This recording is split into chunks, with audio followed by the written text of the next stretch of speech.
जय हिंद दोस्तों, स्वागत है आप सभी का आज के सेशन में।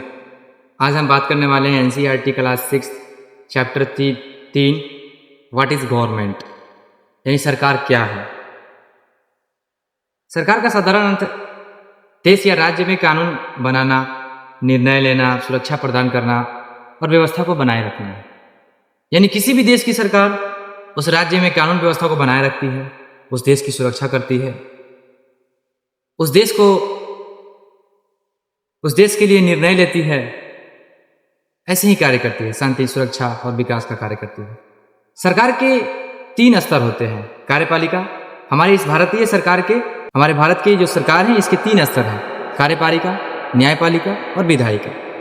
कार्यपालिका, न्यायपालिका जो न्याय करने का कार्य करती है, विधायिका जो कानून बनाने का कार्य करती है और कार्यपालिका जो कानून बना है उसका पालन करवाने का कार्य करती है।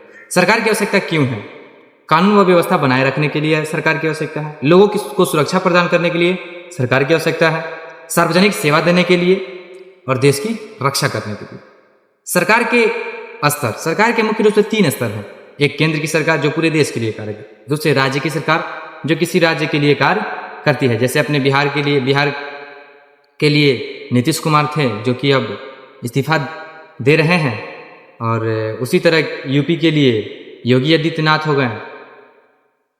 उसके बाद स्थानीय सरकार जिसको कहा जाता है, जैसे गांव व शहर के लिए स्थानीय सरकार जो होती है, यानी लोकल गवर्नमेंट, वो गांव व शहर के लिए होती है। सरकार के प्रकार, सरकार के मुख्य रूप से 3 प्रकार होते हैं। एक लोकतंत्र जिसमें लोगों का शासन होता है, डेमोक्रेसी जिसमें जनता का शासन होता है, राजतंत्र जो मोनोक्रेसी कहलाता है, यानी कि राजा या रानी का शासन, और तानाशाही, डिक्टेटरशिप, सत्ता किसी एक समुदाय के हाथ में होता है जिसमें वो तानाशाही कहलाता है। इस चैप्टर का यूपीएससी लेवल से मुख्य निष्कर्ष ये निकलता है कि सरकार समाज में कानून व्यवस्था और विकास सुनिश्चित करती है, यानी कानून व्यवस्था को बनाए रखती है और विकास करने का कार्य करती है। लोकतंत्र प्रणाली में जनता सर्वोच्च शक्ति है। लोकतंत्र में, डेमोक्रेसी में जनता ही सबसे बड़ी शक्ति है, सबसे बड़ी ताकत है।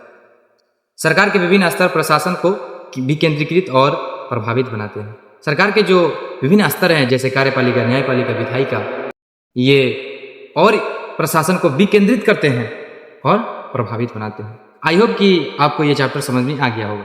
यदि आपको ये चैप्टर समझ में आ गया है तो आप हमें बताइए कि भारत की सर्वोच्च कार्यपालिका का क्या नाम है। कमेंट सेक्शन में जरूर बताइएगा। और हाँ, इस क्लास का जो PDF है वो आपको इसी वीडियो के डिस्क्रिप्शन में एक लिंक होगा टेलीग्राम का, उस पर क्लिक करके आप टेलीग्राम में जाकर के इस क्लास के PDF को डाउनलोड कर सकते हैं। फिर मिलते हैं हम लोग अगले चैप्टर के साथ अगले वीडियो में। पंचायती राज यानी लोकल गवर्नमेंट के साथ हम मिलते हैं।